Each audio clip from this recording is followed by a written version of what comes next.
President and the Prime Minister have assured that the new constitution will not negatively impact the country. A statement by the Chief Prelate of the Malwathu chapter. Amended VAT bill approved by Cabinet. Bolivian national who smuggled cocaine worth 40 million rupees to be questioned under detention orders. Accidents reported from several areas claimed the lives of 3 and injured 21.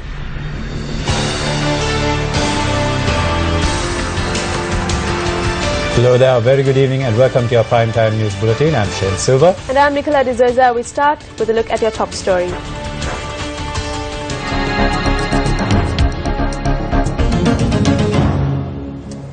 The Flag Week to mark National Prisoners' Day was launched under the auspices of President Maithripala Sirisena today.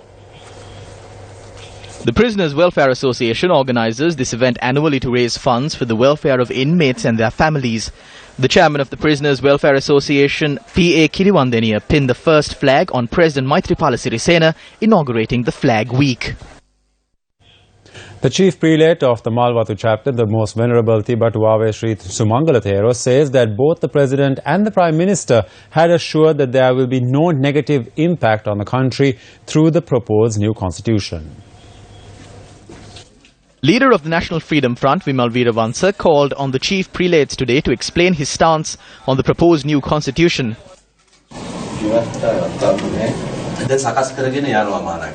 ඇත්තටම මම අපි විශ්වාස කරන්නේ විවස්ථාව වෙනම හදලා තියෙනවා. නෑ මේ මහජනයාගෙන් විමසුවේ ලාල් විජේනායක කමිටුව කියලා. ඒකේ නිර්දේශ තියෙනවා. ඒ නිර්දේශ වල තියෙනවා අරවත් බුද්ධ ආගම ප්‍රමුඛ ස්ථානය අයින් කරන්න කියලා තියෙනවා. ඒ වගේම කියනවා ඒ විදිහටම තියෙනවා කියන පාඩම. මමත් හිතන්නේ මහානගමනේ බුද්ධ ආගමට හිමිතරන් නැති කිරීම වගේ එකක් නම් කරන්න ලේසි වෙන්නේ නැහැ. හැබැයි ඒව ගැන අපි බය ඇති කරලා ඒව නොවි අර විදුන්වාදයට ඕන කරන ටික වුණොත් බයද දැන් අපි හිතන්නේ කරයි කියන්නේ නෑ ඒක තමයි වෙනදියක් කරයි කියන්නේ මොකද ආගමැතිතුමා ජනාධිපතිතුමා කෙලින්ම කියනවා කීපවතාවක් කියලා කියනවා ඒක තමයි කියලා තියෙනවා මානගම හැබැයි මේක වෙන්නේ ජිනීවා වල ඇති වෙච්ච එකඟතාවය එහෙදි තමයි ව්‍යවස්ථාවකුත් ඕනේ කියන එක ආවේ විශේෂයෙන්ම යුදාපරාධ ගැන හොයනවානේ දැන්. ඒකට ඔය විශේෂ අධිකරණයක් පිළිගන්නේ ඒක ඉතින් සාමාන්‍ය නෑ. කල්තරයක් වෙන්නේ නෑ හමුදාවේ යුදාපරාධ කියලා නෑ. Politburo member of the JVP KD Lalkantha expressed the following views in Colombo today. බුදු අම්මුව විමලයයි මහින්දයයි රංචුව පට්ට බොරු. හරිද? ගම්මන් පිළයි කියන බොරු ඒවා චේතිය රජුරෝ කියලා කියන කහලා දෙනවා. චේතිය පන්නේ බොරු මන් දන්නේ ඒවා නම් කරන්නේ කොහොමද කියලා. They are lying. I am not sure how they do it. I have no way to explain this. In mathematics, they taught us how to place letters for the infinite. They continue to lie. They say that an act has been brought to take the war heroes before the gallows. දංගෙඩියට ගෙනියන්න දැන් ගෙනල්ලා තියනවලු පනත. Hambegamur is a rural village located close to Tanamalvilla. For the people of Hambegamur, the search for a drop of water to drink is a daily challenge. Under the Gammat the 100-day initiative, we have been able to bring some measure of happiness to this community. Gammat the 100 Days Initiative. For the most parts of the year, the people of Hambegamur live under the merciless rays of the sun in one of the most arid zones in the country. Streams, waterways and even large reservoirs dry up, making it almost impossible to find a drop of water to drink. Even when the villagers are able to collect some water after travelling for several miles, they risk kidney disease by consuming this water. The drinking water project, commenced under the Gammat the 100 Days Initiative, was declared open today, bringing an end to the torment faced by the people of Hambegamur. දාපටම ළමයි බිව්වේ බොරදිය වගේ වතුර ලොකු පිං අතේ වැඩක් තමයි මේ කලේ හීනයක් හැබැයි වුණා කියලා මට දැනෙනවා මේ කරව උතුම් සත්ක්‍රියාවට ඇත්තටම අපි සදානාය ගතිය. The children of the Hambegamur Secondary School, who sustain their enthusiasm for learning even an environment where life itself is almost unsustainable, beat on their drums for the entire village to hear to welcome the Gammat initiative. From today, these children will be able to consume clean water a testament to the strength of our shared humanity. Melbourne, Sri Lanka also joined hands with the government at the 100-day initiative to provide a fixed water filtration system for these children today.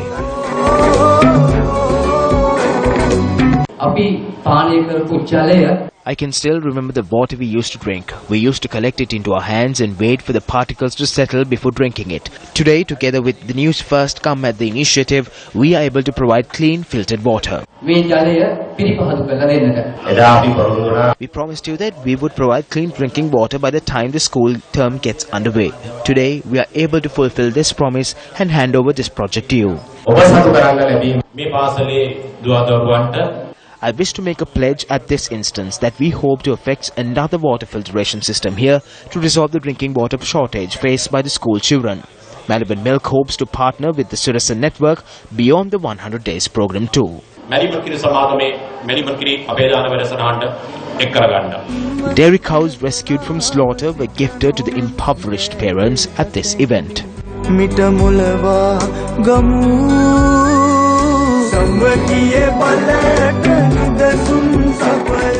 A water filtration system was also presented to the Hambegama Rural Hospital under the Gammat the 100 Days initiative for the benefit of kidney patients receiving in-house treatment.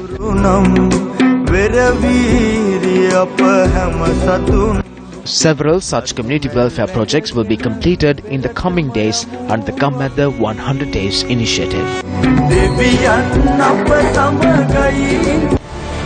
Gammat the 100 Days. Courts today permitted law enforcement authorities to interrogate the Bolivian woman who attempted to smuggle 40 million rupees worth of cocaine to the country under detention orders. The woman who was arrested by customs at the Katunayaka airport was handed over to the Police Narcotic Bureau and was later produced before the Negombo Magistrates Court this morning. She was arrested for the possession of 2.6 kilograms of cocaine. The narcotics had been concealed in a false bottom of her luggage using grease to go undetected. Sri Lanka Customs said that the 48-year-old smuggler faces charges of drug smuggling in South Africa as well.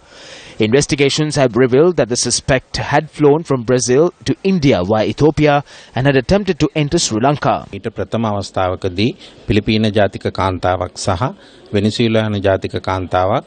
On previous occasions, a Filipino woman and a Venezuelan woman were arrested by customs when they attempted to smuggle cocaine to Sri Lanka. Using those expertise, the officers of the Narcotic Bureau of Sri Lanka Customs managed to nab the Bolivian woman when she entered the country. ශ්‍රී ලංකා රේගුවේ මද්ද්‍රව්‍ය නාශක අංශයේ නිලධාරීන් දස්කම් දැක්වුවා. Police speculate that Sri Lanka is being used as a center to redistribute cocaine and other drugs while the drug ring operates centering India, the Maldives and Pakistan. Detectives have identified that local dealers are also involved in this drug ring. The National Dangerous Drugs Control Board says, though cocaine is not widely used in Sri Lanka, it is most common around tourist spots in the island. According to customs, cocaine bursts in the country this year have increased considerably compared to previous years. So far this year, law enforcement has seized over 385 kilograms of cocaine and have arrested 23 suspects. Detectives say that a gram of cocaine is sold for around 15,000 rupees among dealers, adding that the price may increase up to 30,000 rupees per gram based on the market supply and demand. The Presidential Task Force for Drug Prevention was informed based on a concept of the President, while the police, customs and the three armed forces have expanded their battle against drugs. 3 lives were lost and 21 persons were hospitalized due to motor accidents that took place today. A three-wheeler met with an accident at around 8:30 this morning in close proximity to the expressway entrance in Akura, Sumatra. A woman and her grandchild who were present in the three-wheeler at the time of the accident, as well as the driver of the three-wheeler, were rushed to the Matra hospital with injuries. The injured woman was on her way to drop the injured child to the preschool. The driver of the bus was arrested in connection to the accident.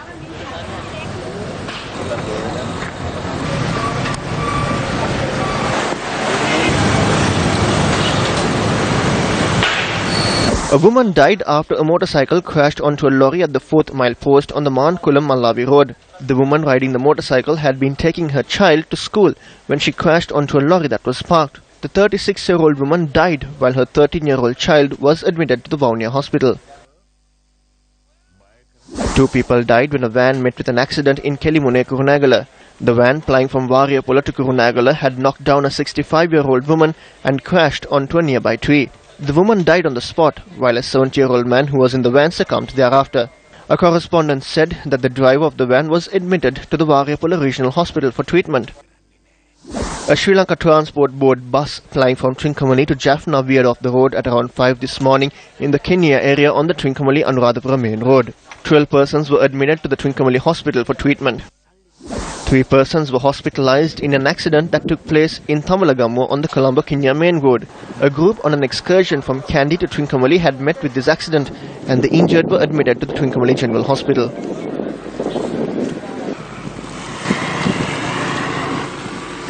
Two lorries crashed onto each other in close proximity to the Madampe New Town on the Madampe Kuliapite road this morning. A motorcyclist suffered serious injuries after he was run over by one of the trucks. Our correspondent reported that one of the lorry drivers was admitted to the Chilau General Hospital. The driver of the other lorry was arrested by police, while both lorries and the motorcycle were taken into custody. A milk bowser met with an accident in Kitulgala today, while en route to Kegol from Hatton. It was reported that the bowser toppled over due to faulty brakes. Co-Cabinet spokesperson Minister Dr. Raj Sasenaratne has revealed that the 2017 budget will be presented before the Parliament on the 10th of November. He made this revelation during an event held in Kalutara today. Meanwhile, the amended VAT bill received Cabinet approval today.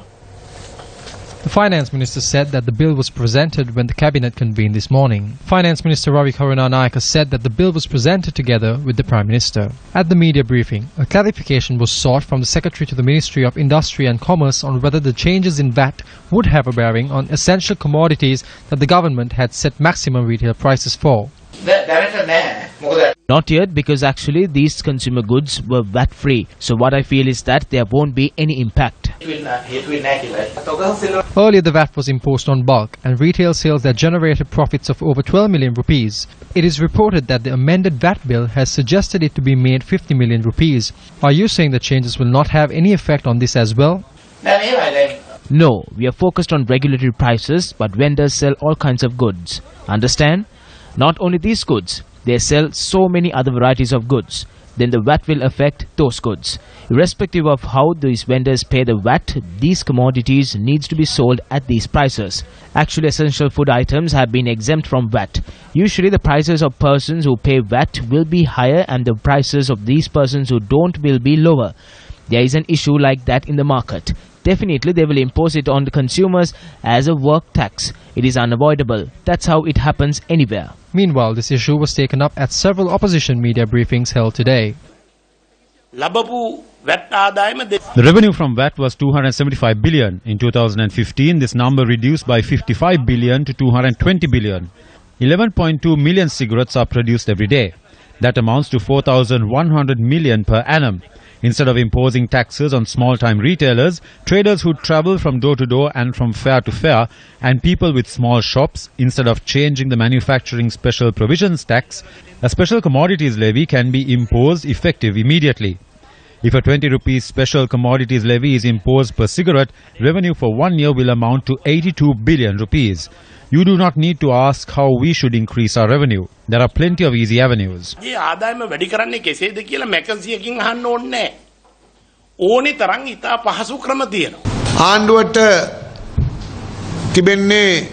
The government has to either take loans or print money. They have reduced taxes on high-income earners and companies. You are aware that they have not imposed the mansion tax as yet. They say that there is an issue regarding charging the mansion tax on luxury apartments. So they have abandoned the mansion tax and are slowly suppressing all the trumpeting they did about matters which affect the upper class. So since the upper class is not being taxed, it is evident that the government is embarking on a dangerous program of taxing the ordinary public. දරුණු වැඩපිළිවෙලකට ආණ්ඩුව සූදානම් වෙන බව පේනවා. Whether the VAT tax is reintroduced or not, various taxes will be imposed when the budget is presented. Such a government hopes to collect taxes from ordinary people, not the wealthy. Even if the VAT tax is reintroduced, it will expire when the 2017 budget comes around. ඉදිරිපත් කරන්න ඕන. The Attorney General today apprised the Supreme Court that the Ministry of Power and Energy will not construct the proposed coal power plant in Sampur. The AG said he was informed of this by the Secretary to the Ministry, Dr. Suren Batagoda. Deputy Solicitor General Sanjay Rajaratnam, appearing on behalf of the AG, made this announcement when a fundamental rights application filed by the Environmental Foundation Limited was taken up for hearing. The petition was taken up before Chief Justice K. Pawan and Justice Prasanna Jayawardena. The Deputy Solicitor General, who appeared for first to 8 respondents, informed court that he is under instruction from the Secretary to the Ministry of Power and Energy, that is the 4th respondent ministry, that they would not proceed with any such coal power plant in Sampur. Upon such express undertaking given in court, the President Counsel, Mr. Kanagiswaran, who appeared for the petitioners, indicate court that they would not proceed with this application, and the proceedings were terminated accordingly.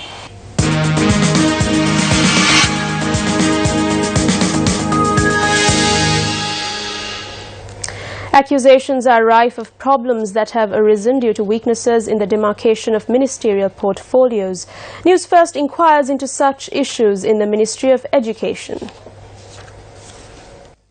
As per an extraordinary gazette notice that was issued in September last year, 8 institutions, including the Department of Archaeology, the Central Cultural Fund, the Public Performances Board, the National Arts Council and Apegama, which had operated under the Ministry of National Heritage and Culture, were brought under the Ministry of Education. The only institutions left under the Cultural Affairs Ministry are the National Museum Department and the Cultural Affairs Department. We know that the Ministry of Education has a large number of responsibilities. I think burdening the Minister of Education with the responsibilities of the Ministry of Cultural Affairs is a huge mistake, because the Ministry of Education is as important as the Ministry of Cultural Affairs. The Ministry of Cultural Affairs should be under the purview of a separate minister, as this ministry plays a major role when it comes to the Sasana and national religious affairs. So I believe that a ministry or a minister that is capable of paying more attention to this and carrying out the task of cultural affairs should be appointed.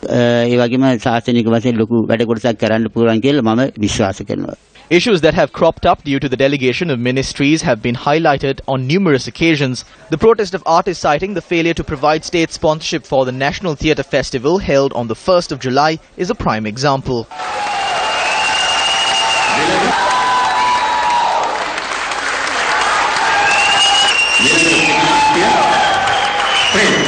I think that all the sections that are profitable have been taken under the Ministry of Education. So we suspect whether they have done this to secure the 6%. We routinely go to the Cultural Affairs Ministry when we need to get something done, especially when it comes to something to do with the local community. We visit the Cultural Affairs Ministry, then we have to go to the Ministry of Education if we are talking about theatre. They have broken the body of the Cultural Ministry in two. They have given the torso away and they have given the bottom part of the body elsewhere.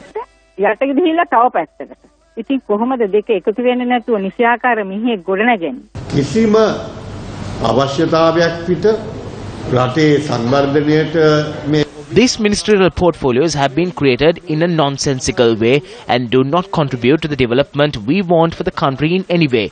It has come to a state where two ministers sometimes fight over a single institution. What has happened here is an act of sabotage that creates conflict and division and weakens the mechanism. මේ යන්ත්‍රය දුර්වල කරන හැප්පීම ඇති කරන බේද ඇති කරන කඩාකප්පල්කාරී වැඩපිළිවෙලක් තමයි දැන් දියක් කරගෙන යන්නේ. දැන් ඒත් වශයෙන්ම මේ සටන් පාඨය තමයි.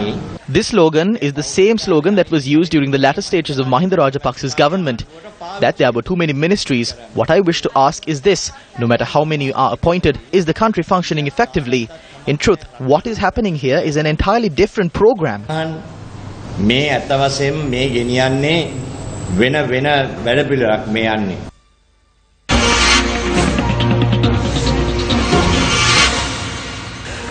The technology laboratory at Dharmapala College in Bandarawala, which was built at a cost of 8 million rupees and not declared open for 3 years, was finally handed over to the students today under the auspices of the Chief Minister of the Uva province.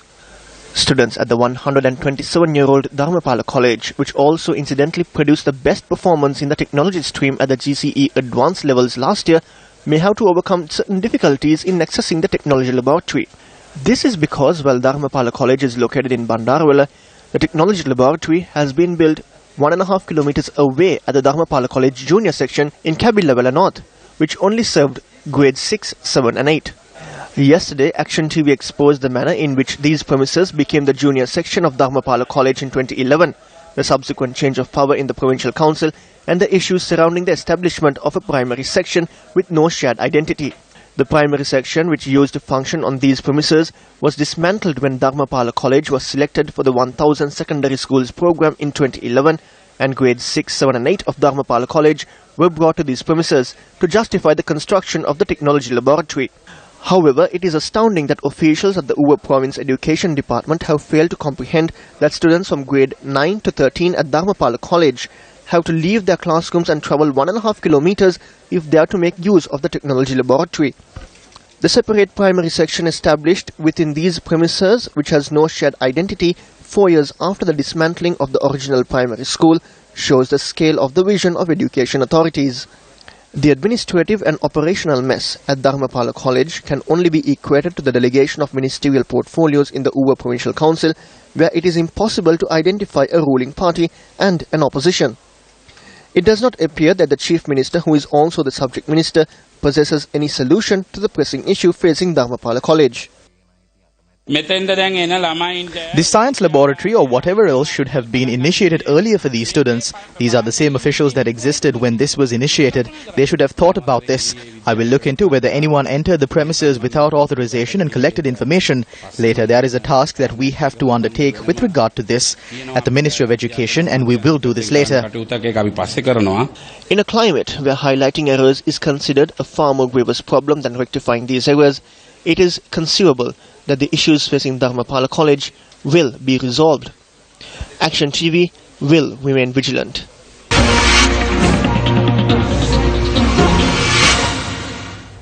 The MV Ceylon Princess, a ship belonging to Sri Lanka, has rescued 2 persons who were on board a vessel that was in distress. The MV Ceylon Princess ship, which is one of the 2 largest ships belonging to the Ceylon Shipping Corporation, was bound for South Africa to transport a stock of coal for the Lakvijaya power plant. The rescue operation was launched at around 5:30 last evening.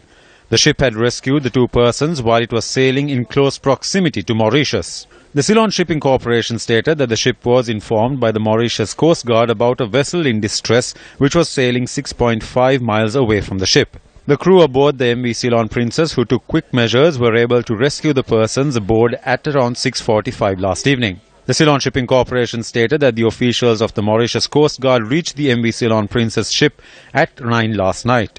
While the rescued personnel were handed over to the Mauritius Coast Guard, the MV Ceylon Princess once again commenced her journey to South Africa. It has been 8 days since the youth who was arrested by the Hambantota police in connection to the theft of paddy was reported missing. However, no information has come to light with regard to his whereabouts as yet. Gigi Gaishan, a 20-year-old resident of Bandagiriya, Hambantota, was arrested for the alleged theft of a stock of paddy along with another youth. A number of police units, including special police team attached to the Tangol division, visited the house of the missing youth this morning to record statements. The IGP said that he will somehow find him. He even gave me his number just in case I receive any information. It has been 8 days since he went missing and we still have not heard from him. We request the IGP to find my brother soon. In sports news, the 86th edition of the Sir John Tarbert School Athletic Championship 2016, which commenced in Diagama today, saw 3 meet records being shattered. The oldest athletics championships in the country, the Sir John Tarbert School Athletic Championship, was inaugurated in 1920. It is held under 2 categories, namely junior and senior. The senior category events commenced today. Over 3,200 sportsmen and women ranging from 16 to 20 years of age are taking part in the championships this year. Meet records in the under-18 boys pole vault, long jump and the under-20 discus throw were broken today. Naphtali Joyson of Avanodaya Vidyalaya in Jaffna renewed his pole vault record today.